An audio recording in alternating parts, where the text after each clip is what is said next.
આરોપી તવ્વુર રાણા પર આ સૌથી મોટા સમાચાર। તવ્વુરને લઈને આવતું વિમાન ભારતની વાયુ સીમામાં દાખલ થઈ ગયું છે।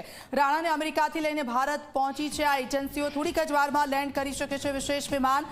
તવ્વુરને ક્યાંથી લઈ જવામાં આવશે તે અંતિમ સમયે નક્કી કરાશે। 26/11 મુંબઈ હુમલાનો આરોપી તવ્વુર રાણા કે ખાસ વિમાનમાં રાણાને લાવવામાં આવી રહ્યો છે ભારત ખાતે। તવ્વુરને મુંબઈની આર્થર રોડ જેલમાં રાખવામાં આવી શકે છે। રાણા પાકિસ્તાનની મૂળનો કેનેડિયન નાગરિક છે। રાણાના પ્રત્યાર્પણની 26/11 હુમલામાં પાકિસ્તાનની સંડોવણીનો ખુલાસો કરવામાં મદદ મળશે। તો તવ્વુર પાકિસ્તાની અમેરિકી આતંકી ડેવિડ હેડલીનો નજીકનો ગણાય છે સાથી। હેડલી 2008ના હુમલામાં મુખ્ય કાવતરાખોરમાંનો એક છે। તો અમેરિકાની સુપ્રીમ કોર્ટે રાણાની દલીલો ફગાવ્યા બાદ તેનું પ્રત્યાર્પણ થયું છે અને હવે તેને ભારત લાવવામાં આવી રહ્યો છે। તવ્વુર રાણાની 2009માં એફબીઆઈએ ધરપકડ કરી હતી। રાણાને યુએસ લશ્કરે તૈયબાને ટેકો આપવા બદલ દોષિત ઠેરવવામાં આવ્યો હતો। અત્યાર સુધી તેને લોસ એન્જલસમાં અટકાયત કરવામાં આવતા કેન્દ્રમાં રાખવામાં આવ્યો હતો। 26 નવેમ્બર 2008ના રોજ આતંકવાદી સંગઠન લશ્કરે તૈયબાના 10 આતંકીઓએ મુંબઈ પર હુમલો કર્યો હતો અને આ હુમલાનો 4 દિવસ સુધી ચાલુ રહ્યો હતો। ત્યારે આ હુમલામાં કુલ 175 લોકો માર્યા ગયા હતા, જેમાં 9 હુમલાખોરોનો પણ સમાવેશ થાય છે। ત્યારે 300થી વધુ લોકો આ હુમલામાં ઘાયલ થયા હતા।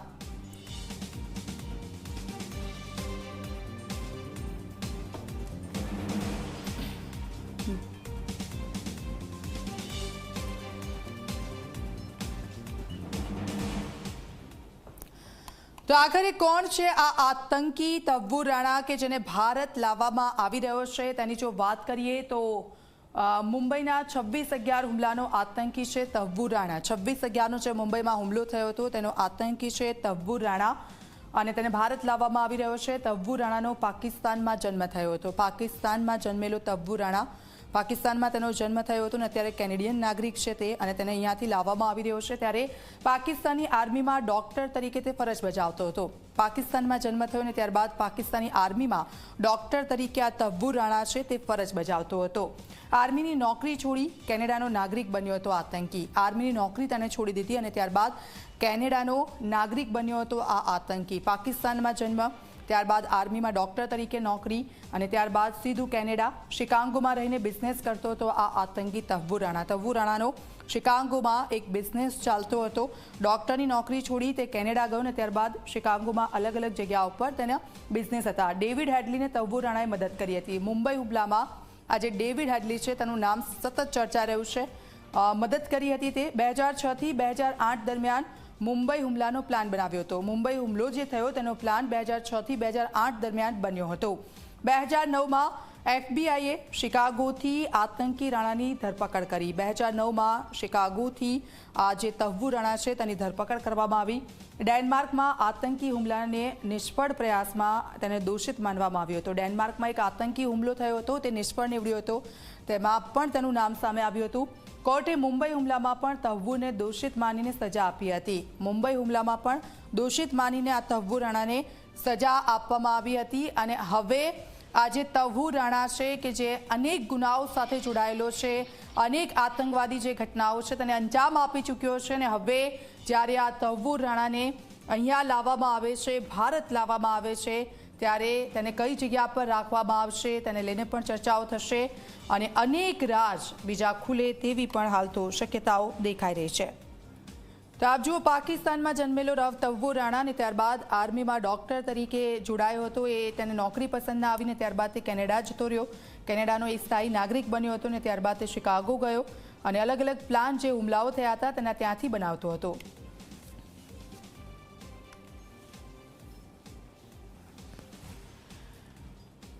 તો આપને યાદ હશે મુંબઈ હુમલો 26/11નો એ મુંબઈ હુમલો અને અત્યારે પણ જ્યારે તેનું નામ આવે ત્યારે તાજના દ્રશ્યો પણ લોકોની સામે આવી જતા હશે। ત્યારે 17 વર્ષ બાદ આખરે આ તવ્વુર રાણાનો હિસાબ થશે। ત્યારે કેવી રીતે થયો 26/11નો હુમલો અને કોણ કોણ તેમાં સામેલ હતું? તો જો હાફિઝ સઈદ માસ્ટર માઇન્ડ હતો, ત્યારબાદ તવ્વુર રાણા છે લોજિસ્ટિક સપોર્ટ તેને કરતો હતો। આજે આતંકીઓના નામ આપની સામે આવી રહ્યા છે, આપ જુઓ। તવ્વુર રાણા છે એ ડેવિડ હેડલી કે જે ઠેકાણાઓની રેકી કરતો હતો ને સતત તેની સાથે ફોન પર કોન્ટેક્ટમાં હતો। અને કસાબ નામનો જે આતંકી છે તેને તો આપ સૌ કોઈ જાણો છો, કારણ કે તેની ધરપકડ કરી દેવામાં આવી હતી.